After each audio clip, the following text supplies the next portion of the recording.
الحمد لله الذي أرسل رسوله بالهدى ودين الحق ليظهره على الدين كله ولو كره الكافرون ولو كره المشركون ولو كره المنافقون.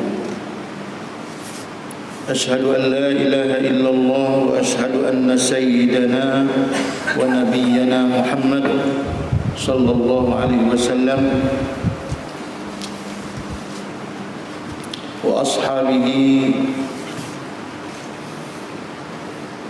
وأتباعه إلى يوم الدين. أما بعد، رب اشرح لي صدري ويسر لي أمري واحلل عقدة من لساني يفقه قولي. اللهم افتح علينا حكمتك وانشر علينا من خزائن رحمتك يا أرحم الراحمين. والحمد لله رب العالمين. Cikgu buka surat apa? 180. Kebanyakan kebajikan di bulan Ramadan.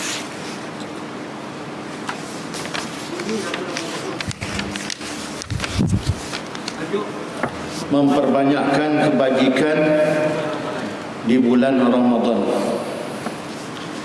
Nabi sebut dalam satu hadis, kata Nabi sallallahu alaihi wasallam, likulli syai'in mausimun.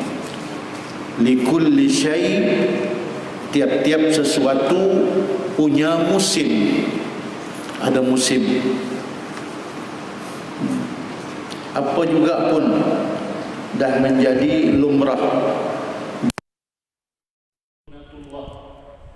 Ya, ada musimnya. Musim durian, ada musim durian. Satu-satu. Kalau kita didatangi dengan musim durian, mula-mula dia keluar dengan harganya berbagai-bagai. RM10, RM12, RM15, RM20. Yang lebih mahal pada itu pun ada musim durian. Bila dah masuk pertengahan, half price, separuh harga turun. Yang RM10 jadi RM5. Dan tahap yang ketiga lebih rendah lagi, sekilo RM2.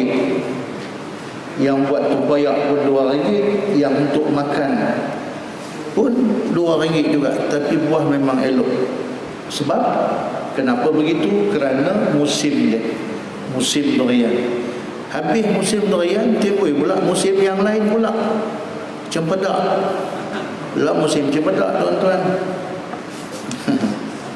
Kalau tanya penjual cempedak, isi dia macam mana? Tebal ke, besar ke, manis ke? Dia semua okey, angkat jari je. Semua okey. Balik rumah kita belah nak goreng atau nak makan, tengok dia semua sengih belakang. Sengih ni maknanya nampak biji, nipis isi dia. Lepas tu jarang-jarang sebiji cempedak cuma ada 8 ke 10 ulas je. Tuan-tuan nak goreng apa? Harga dia RM6, RM7 sekilo masa tu. Lada murah dah sikit dah, jadi RM4. Ada yang RM3 pun ada, nasib baik lah. Tengok, Nabi kata likulli syai', tiap-tiap sesuatu ada musimnya. Wa mausimul ibadah, dan musim ibadat, tempoh ibadat atau musim ibadat itu syahrul Ramadan, bulan Ramadan. Ya, bulan Ramadan adalah musim ibadat. Allah kurniakan berbagai-bagai keistimewaan bulan Ramadan. Ya, ya, Nabi sebut ada 3 peringkat. Pertamanya, awaluhu apa itu? Rahmat. Pada awalnya, awal Ramadan 10 yang pertama itu rahmat, bulan rahmat. Rahmat ni hanya sesuatu yang datang atau yang diberi oleh Allah kepada siapa-siapa yang dia kehendaki. Ya, tapi pada umumnya orang yang beriman, orang Islam yang sedang melakukan ibadat puasa di bulan Ramadan, peringkat awal itu 10 yang pertama itu adalah memperoleh rahmat, tuan-tuan. Ya. Tahap yang kedua, ya, maghfirah, keampunan. 10 yang kedua itu kalau kita penuhi, hidupkan bulan Ramadan itu dan malamnya, siangnya dan malamnya, memperoleh keampunan, keredaan daripada Allah Subhanahu wa taala. Ini janji Allah dan janji Rasul. Memang betul. Innallaha la yakhlifu wa'dah. Allah tidak menyalahi janjinya. Ya, Allah sama sekali, innaka la tukhliful mi'ad. Sesungguhnya engkau wahai Tuhan sama sekali tidak akan menyalahi janjinya. Kalau dia kata nak ampunkan akan kesalahan dan dosa kita, pasti dia akan ampunkan. Itu janji Allah. Innaka, sesungguhnya engkau wahai Tuhan, wahai Allah, la tukhliful mi'ad, tidak akan menyalahi janji-janji yang kau telah janjikan kepada hamba-Mu. Dan tahap yang ketiga, yaitu 10 yang terakhir di bulan Ramadan itu, itqun, bebas atau terlepas dia daripada api neraka. Bebas dia, terlepas dia daripada azab neraka, insya-Allah, tuan-tuan. Kita dah berapa kali dah berapa musim dah kita lalui bulan Ramadan yang penuh keberkatan, sehingga Nabi menyatakan setiap sesuatu itu ada punya musimnya, ada ketikanya. Wa mausimul ibadah, dan musim ibadat itu di bulan Ramadan. Kita sembahyang di dalam bulan Ramadan, pahalanya tak sama kita sembahyang selain daripada bulan Ramadan. Sekarang kita berada di luar Ramadan, sembahyang kita, pahalanya kita sekarang ini kalau kita sembahyang berjamaah ke atau seorang diri ke, tak sama pahalanya kita bersembahyang di dalam bulan Ramadan. Apalagi kalau sembahyang itu dikerjakan dalam keadaan berjamaah, atau sembahyang seorang diri pun tidak sama pahalanya. Hanya bulan Ramadan sahaja kita beroleh kelebihan, keutamaan, ya. Sebab itu Nabi kata, ya, musim ibadat adalah bulan Ramadan, berganda-ganda pahalanya. Kebajikan yang kita lakukan berganda-ganda pahalanya. Niat yang baik terbit daripada hati, niat yang ikhlas, yang baik, yang terbit daripada hati kita di dalam bulan Ramadan itu sudah diambil kira dan pahalanya berganda-ganda, sehingga sampai 10, sampai 100, sampai kepada peringkat 700 kali ganda. Ya, dalam Al-Quran Allah menyatakan ganjaran yang nak diberi kepada hamba-Nya yang melakukan kebajikan, ketaatan, keimanan dan sebagainya, ya, sampai kepada tahap 700 kali ganda. Punya hebat. Allah Maha Kaya. Allah boleh memberi. Ya, kalau dia berjanji kepada kita, pasti yakinlah tuan-tuan, ya, janji Allah tidak akan, ya, disalahi, tidak menyalahi janji. Mana dia akan tunaikan janjinya. Pada hari ini tuan-tuan, kita nak baca tajuk memperbanyakkan kebajikan dalam bulan Ramadan. Ini kita tunggulah Ramadan kita yang ke depan ni, ya. Kata pengarang kita, bismillahirrahmanirrahim, perbanyakkan amal ibadat dalam dan juga perbuatan baik di bulan Ramadan. Dianjurkan, digalakkan, ya, supaya kita melipat gandakan, perbanyakkan amal ibadat, ya, dan juga perbuatan yang baik di bulan Ramadan. Memang Nabi sifatnya begitu. Sebelum kedatangan Ramadan, 2 bulan sebelum itu, yaitu Rejab, Sya'ban, 2 bulan sebelum kedatangan Ramadan, Nabi sudah melipat gandakan amalan-amalan yang baik, yang membawa, yang mendatangkan kepada ketakwaan. Sudah dilipat gandakan. Sampai kita kepada umat Nabi Muhammad, kita ni umat Nabi Muhammad, sampai tahap kita hari ini ada yang menganggap 2 bulan itu, iaitu Rejab dan Sya'ban, wajib berpuasa 3 bulan berturut-turut sampai bulan Ramadan, iaitu puasa bulan Rejab, puasa bulan Sya'ban, dan puasa bulan Ramadan. Ramadan tu memang wajib dah, tapi ada di antara kita dia sanggup berpuasa 2 bulan berturut-turut. Walhal dalam hadis menyatakan bila sampai bulan Sya'ban dan Rejab dan Sya'ban, Nabi dia melipat gandakan. Nabi berpuasa, contohnya Nabi berpuasa setiap hari Isnin, hari Khamis, dan 3 hari setiap bulan, yakni bulan hari putih, iaitu 13, 14 dan 15 hari bulan. Bulan masa itu bulan terang benderang. Nabi berpuasa, dinamakan, dikenali atau disebut sebagai hari-hari putih. Disunatkan kita berpuasa. Itu memang Nabi buat, tapi Nabi lipat ganda lagi, perbanyakkan lagi puasa di dalam bulan Rejab dan juga Sya'ban. Apabila sampai bulan Ramadan, Nabi terus berpuasa sepenuh-penuhnya bulan Ramadan. Tapi kita dah anggap, sebahagian kita ada orang yang menganggap dia kata alhamdulillah 3 tahun kemudian ni saya dah puasa setiap tahun bermula daripada Rejab dan juga Sya'ban. Itu satu kesilapan. Nabi tak suruh macam tu, bahkan Nabi larang, ya. Nabi menyebutkan sepaling baik puasa itu seperti mana puasa Nabi Allah Daud alaihi salam, iaitu puasa sehari, berbuka sehari, puasa sehari, berpuasa sehari.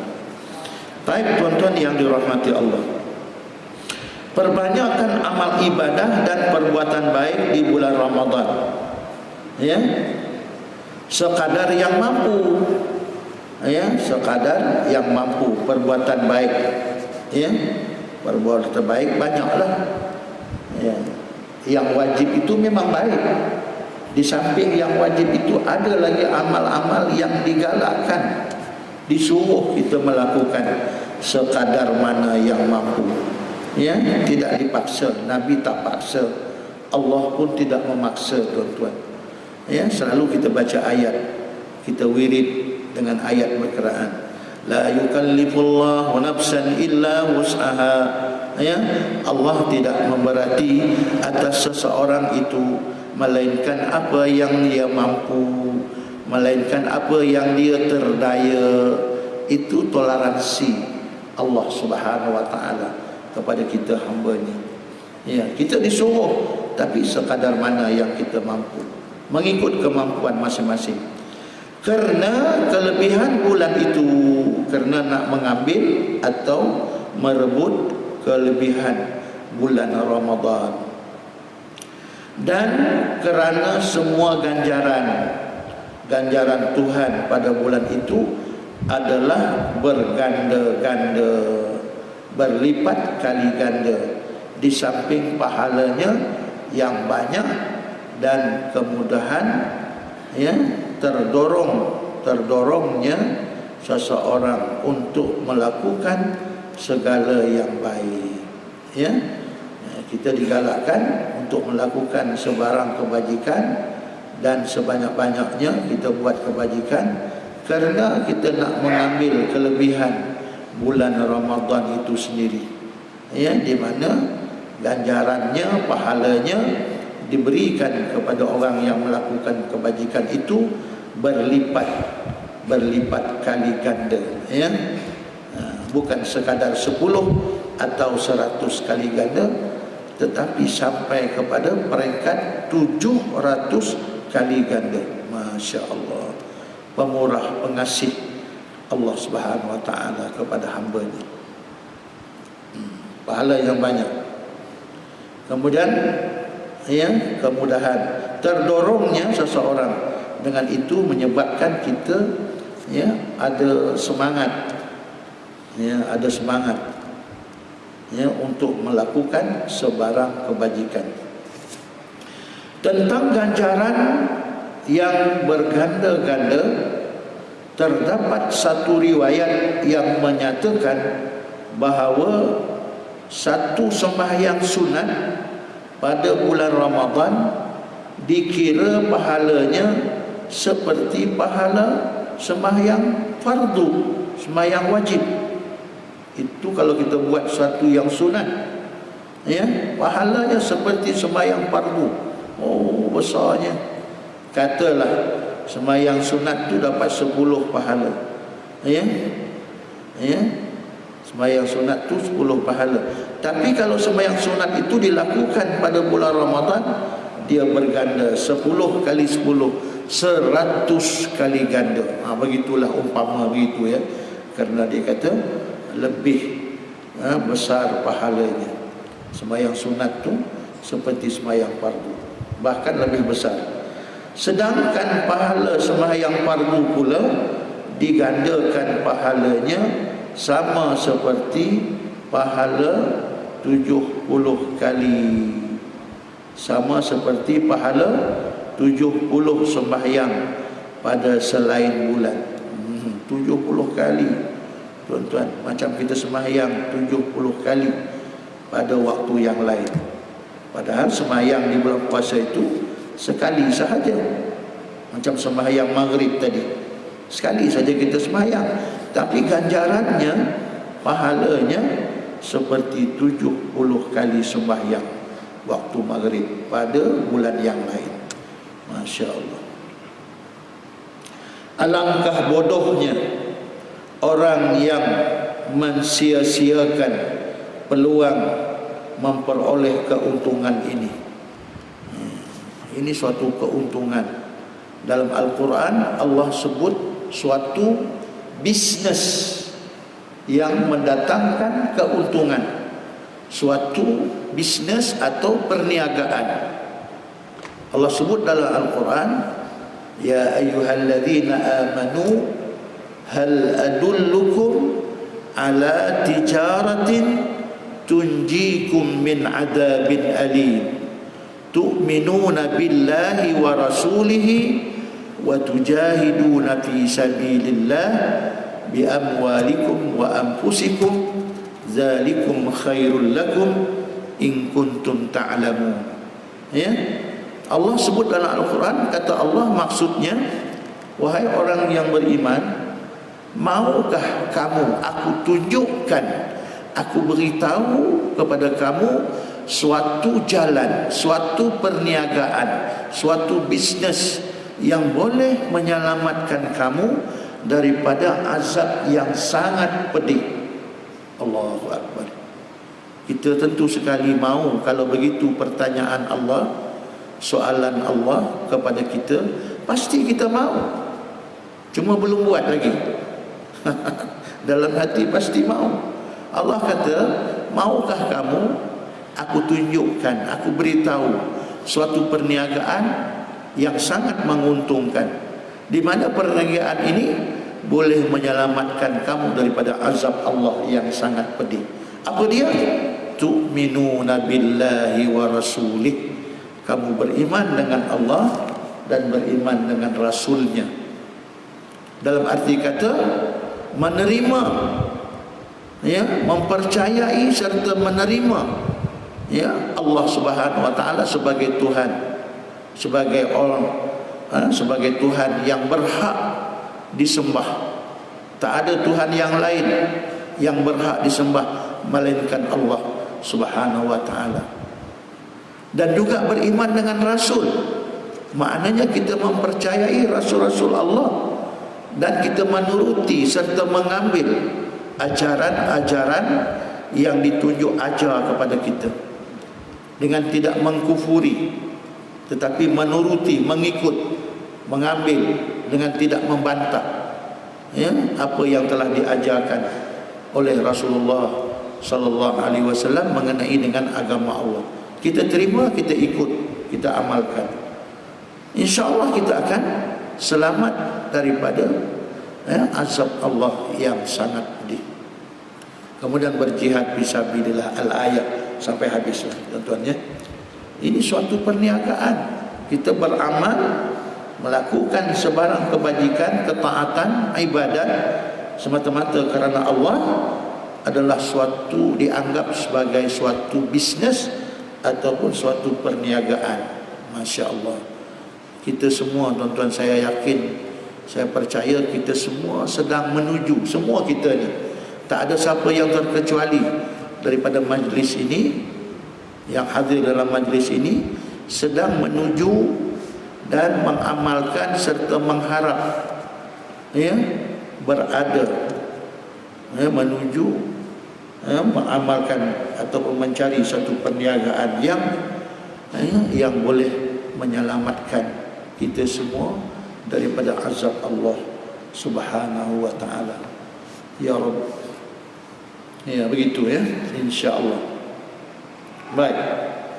Dia kata alangkah bodohnya orang yang mensia-siakan peluang memperoleh keuntungan ini serta bermalas-malasan untuk memburu perniagaan yang tidak akan merugikan itu.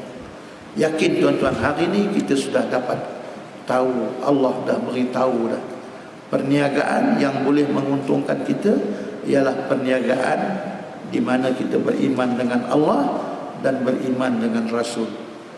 Ya, wa ma atakumur rasul fakhuzuhu wa ma nahakum anhu fantahu. Allah Subhanahu wa taala kata, apa-apa yang diajar oleh Rasul kepada kamu, yang disampaikan oleh Rasul kepada kamu, kamu ambil, kamu amalkan, kamu praktikkan. Jangan dibantah, jangan disoal kenapa dan mengapa. Amalkan suatu ajaran daripada Rasulullah sallallahu alaihi wasallam. Ambil yang diajar. Ya. Kemudian wa ma nahakum anhu fantahu, dan apa-apa yang dilarang oleh Rasul kepada kamu, hendaklah kamu jauhi, jangan lakukan, tinggalkan. Yang dilarang hendaklah kita tinggalkan. Ya, begitu cara kita beriman dengan Allah dan cara kita beriman dengan Rasul. Ambil apa yang disuruh, tinggal apa yang dilarang. Insya-Allah kita insya-Allah termasuk dalam golongan yang diberikan keselamatan oleh Allah di hari akhirat nanti. Maknanya kita tidak dimasukkan ke dalam neraka, tuan-tuan. Kita mendapat keredaan dan keampunan Allah. Ya. Jangan sia-siakan peluang ketika kita berada di bulan Ramadan. Ini suatu keuntungan. Jangan bermalas untuk memburu perniagaan yang tidak akan merugikan itu. Adapun tentang kemudahan terdorongnya seseorang untuk mengerjakan kebajikan pada bulan Ramadan kerana nafsu yang ammarah bisu, ammarah bisu, yang sering menyeret kepada kejahatan, pada ketika itu sedang terpenjara disebabkan lapar dan dahaga. Nafsu kita yang sebelum ini nafsu yang jahat. Nafsu yang jahat ni dipanggil atau disebut sebagai nafsu ammarah bisu. Ammarah bisu, yakni nafsu yang sentiasa mengajak kepada kejahatan.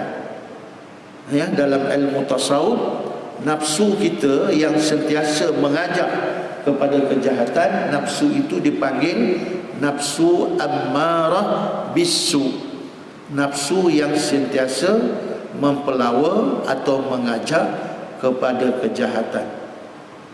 Bersama dengan nafsu ini ialah iblis, juga syaitan. Syaitan memang dia ambil kesempatan lah untuk menyesatkan kita. Kalau kita beribadat, pergi ke masjid, kita tadarus, kita tarawih, kita berzikir, kita baca Al-Quran dan sebagainya, syaitan kata apa?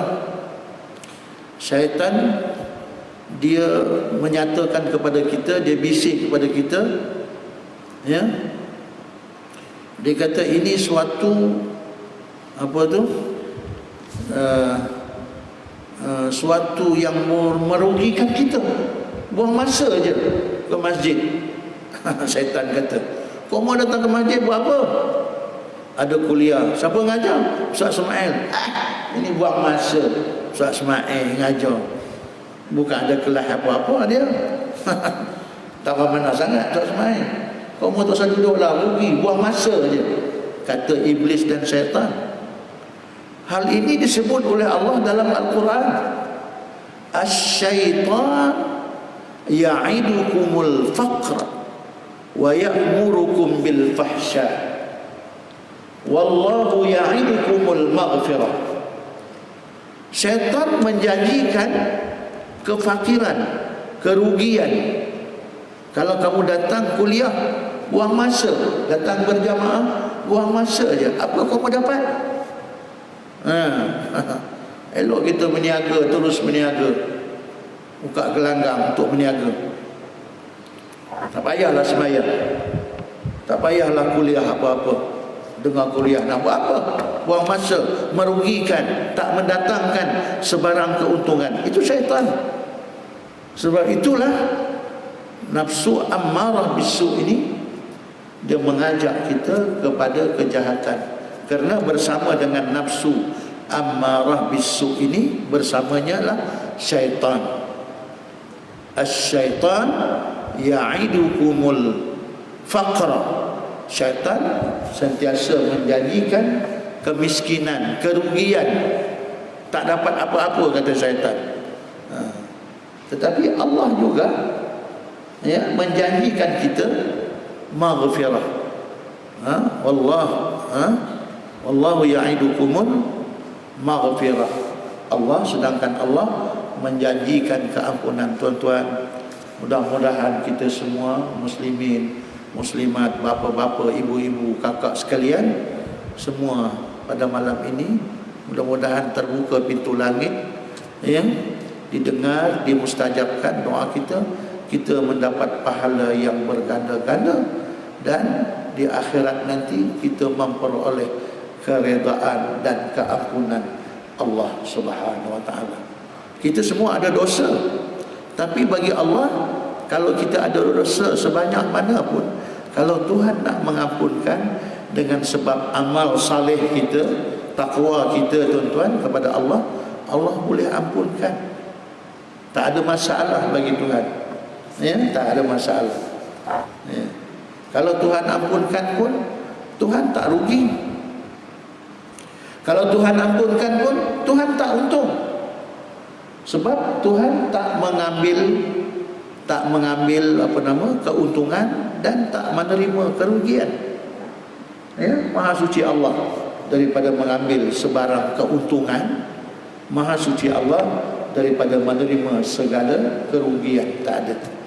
Ya, itu sifat Allah. Ya. Kita taat ataupun kita maksiat, Tuhan tak rugi, Tuhan tak untung. Tapi dia seru kita supaya kita selamat daripada azabnya. Allahu Akbar. Tuan-tuan yang dirahmati Allah, lagi sekali lagi saya ulangi, adapun tentang kemudahan terdorongnya seseorang untuk mengerjakan kebajikan pada bulan Ramadan kerana nafsu yang ammarah bisu, yang sering mengheret kepada kejahatan, pada ketika itu sedang terpenjara. Nafsu ammarah bisu ni pada bulan Ramadan sepatutnya dia terpenjara, terikat dia. terpenjara atau terikat. Ya, disebabkan lapar dan dahaga. Orang puasa ni tuan-tuan, dia tahu dah puasa memang lapar, memang dahaga, memang letih, memang penat tuan-tuan ya. Semua orang tahu. Tapi kita nak puasa juga. Dengan insya-Allah, dengan karena itu ya, nafsu ammarah bisu itu akan terpasung, terkurung dia. Ya, terpasung dengan sebab kita berpuasa. Ya. Itu hikmah berpuasa tuan-tuan. Kalau orang tu selalu nak marah saja, sikit punya pasal nak marah, suruh dia puasa. Kalau orang tu nafsunya tu ganas saja, ganas tuan-tuan ya. Macam nafsu ma'in khabau contohnya. Bukan ma'in ni ma'in lain. Ma'in khabau. Contoh kan, nafsu ma'in khabau. Suruh dia puasa. Pasal apa bagi nama ma'in khabau saya pun tak tahu. Cuma nama tu famous lah disebut ma'in khabau. Suruh dia puasa. Kerana puasa itu boleh sebagai benteng untuk menahan nafsu kita berlaku jahat ya. Orang yang dia nak kahwin tapi kemampuan kahwin dari segi nafkahnya, dari segi apa itunya dia tak cukup, dia tak dapat nak beri, akhirnya dia tak boleh kahwin. Maka akhirnya Nabi suruh puasa. Kerana puasa itu dapat memelihara faraj kita, pandangan kita, pendengaran kita daripada melakukan perkara-perkara yang dosa tuan-tuan ya. Puasa itu fungsinya, peranannya ya, dapat mencegah daripada melakukan kejahatan. Baik. Tadi dia kata bila kita puasa, nafsu ammarah bisu itu ya terkorong, terikatlah dia ya, dipasung akan dia ya. Pada ketika itu sedang terpenjara disebabkan lapar dan dahaga sebab puasa lah. Manakala syaitan yang menggoda dan menghalang dari perbuatan baik ya, sedang terbelenggu. Iblis syaitan sedang terbelenggu, diikat ya, gitu, dipasung akan dia, tidak dapat mengacau dan mengajak manusia untuk berbuat jahat. Alhamdulillah ya, dapat kebajikan. Itu rahmat bulan puasa. Lantaran itu tidak ada halangan lagi bagi seseorang untuk berbuat baik. Dah tak ada halangan. Kenapa kamu bulan puasa macam tak puasa je? Kelakuan kamu, sifat kamu, perbuatan kamu macam bukan bulan puasa je.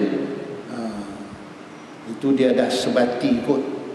Dia dah sebati dengan ajaran iblis syaitan ya.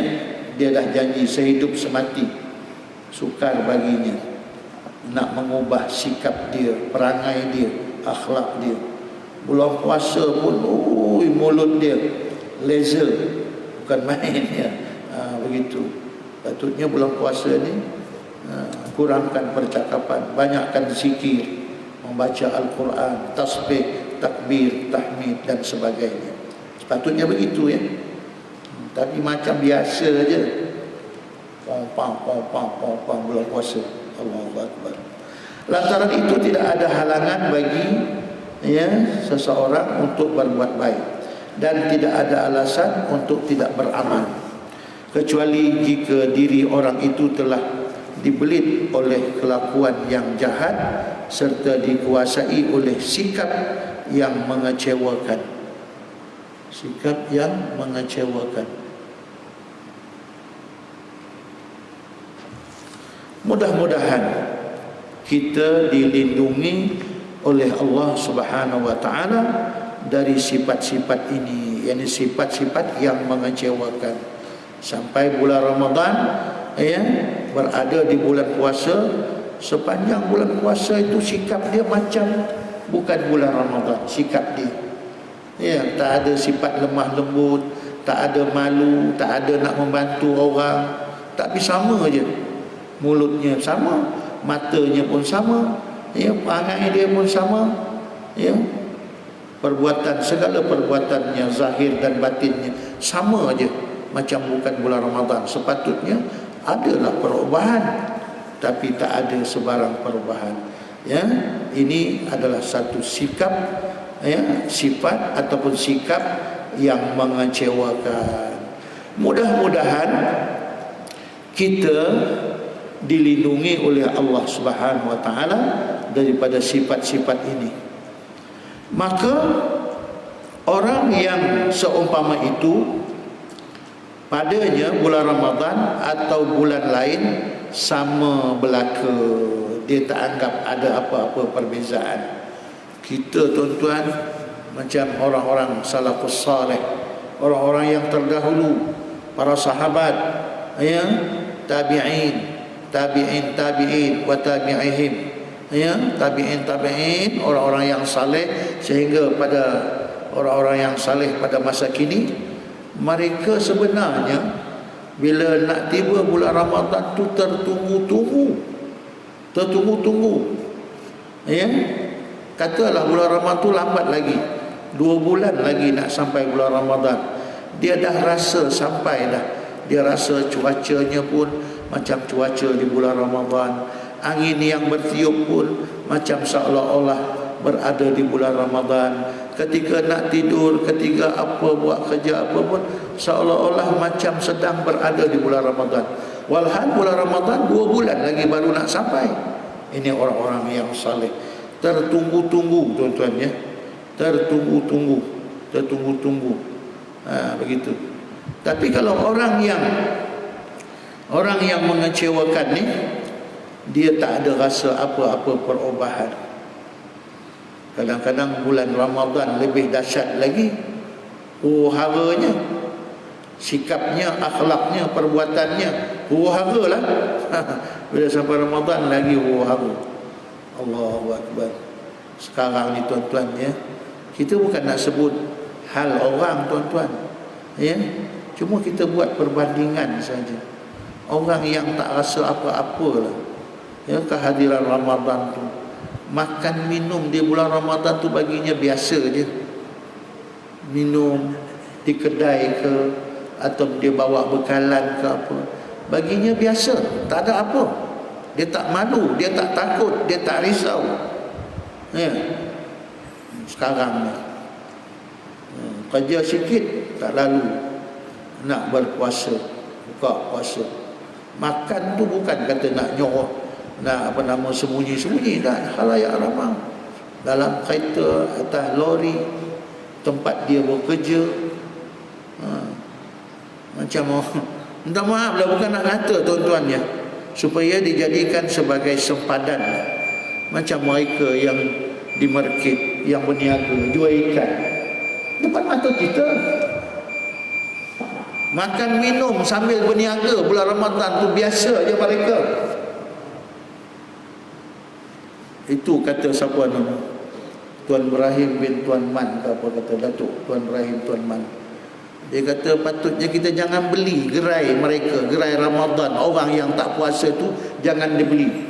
Banyaklah kecoh lah, banyaklah orang protes statement daripada Tuan Man bin Tuan Ibrahim tu. Dia menteri apa tu? Tuan Man sekarang ni, statement dia tu, dia kata patut kita jangan beli. Orang yang berniaga, yang tak puasa tu, jangan kita sepati, jangan kita beli jualannya. Protes. Kalau tengok, kalau kita baca kitab Tanbihul Ghafilin tuan-tuan, kitab Melayu, tapi kitab kuning yang selambar-selambar tu, dalam kitab tu kata orang yang tak taat kepada Allah, contoh dia tak sembahyang atau tak puasa, kalau ada majlis suka duka yang dia buat di rumah dia, tak payah pergi. Jangan kamu menghadirkan diri. Jangan satu bumbung, maknanya jangan satu rumah. Kita tak boleh duduk bersama dengan dia, tak boleh satu kereta dengan dia. Orang yang tidak taat, tidak patuh, tidak menurut perintah Allah. Samalah orang yang berniaga di bulan Ramadan, pasar Ramadan ke, pasar market ke apa ke, kalau dijual sesuatu tapi dia tak puasa bulan Ramadan, tak usah beli. Begitu. Tapi banyak komen. Kalau saya cakap ni pun mungkin mungkin ada respon kerana nak komen tuan-tuan ya. Tapi sepatutnya begitu. Tidak harus sekedudukan dengan orang yang tidak taat kepada Allah Subhanahu wa taala. Baik, sikit lagi tuan-tuan, sikit lagi.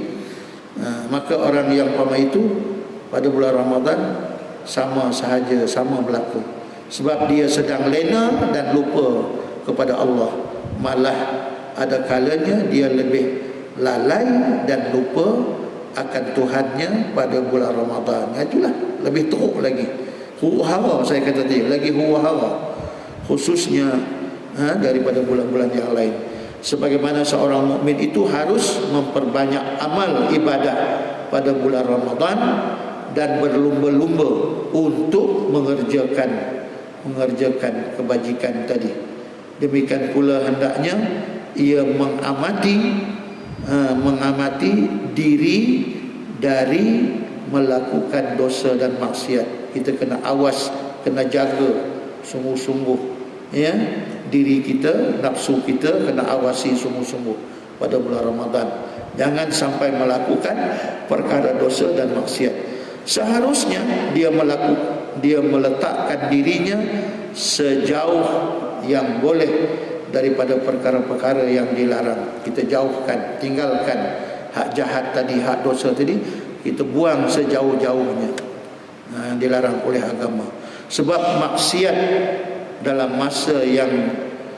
masa-masa yang dimuliakan Allah itu adalah dosanya amat besar dan berganda-ganda. Dosa pun begitu juga, berganda-ganda. Samalah seperti berganda-gandanya pahala terhadap amal ibadah dan kebajikan pada masa-masa yang mulia itu. Kebajikan yang kita buat memperoleh pahala berganda-ganda pada bulan Ramadan, maka demikianlah sebaliknya perkara dosa serta maksiat. Kalau kita lakukan di bulan Ramadan, kita lakukan perkara maksiat dan dosa pada bulan Ramadan, dosanya ya, akibatnya ya, dibalas dengan hukuman ya, seksa azab berganda-ganda lagi tuan-tuan ya. Na'udzubillahi min zalik. Ya, kita sahutlah seruan Allah tadi, di mana Allah menyarankan, kata Allah, maukah kamu ataupun adakah kamu mau aku tunjukkan kepada kamu suatu perniagaan yang boleh menyelamatkan kamu daripada azab Allah yang sangat pedih, yaitu beriman dengan Allah, beriman dengan Rasul, kemudian berjihad fisabilillah. InsyaAllah tuan-tuan ya, kita tergolonglah, kita sebagai seorang mukmin yang memperoleh insyaAllah keredaan dan keampunannya pada hari akhirat, pada hari perhitungan, pada yaumul hisab ya, yaumul mizan ya, hari perhitungan, hari dihisab, hari perhitungan yang ditimbang segala amal kita. Barulah kita tahu tuan-tuan ya, kita ni banyak buat baik ke ataupun buat yang salah ataupun yang dosa. Masa tu tak ada faedah dah. Kalau kita nak istighfar pun tak ada faedah. Kalau nak istighfar, nak merebut pahala, inilah masanya, insya-Allah. Tuan-tuan, kadar itu sahaja, mohon ampun dan maaf. Aku qauli hadza wa astaghfirullahal azim li wa lakum wa lisairil muslimin innahu huwal ghafurur rahim. Tandakan tuan-tuan muka surat 181 ke depan ni, tajuk dia keutamaan 10 hari terakhir di malam Lailatul Qadar. Tandakan di situ. Wallahu a'lam. Allahumma salli ala Muhammad wa ala ali Muhammad. Rabbana atina fid dunya hasanah wa fil akhirati hasanah wa qina azaban nar. Wa sallallahu ala sayyidina Muhammad wa ala alihi wa sahbihi wa sallam. Walhamdulillahi rabbil alamin. Taqabbalallahu minna wa minkum.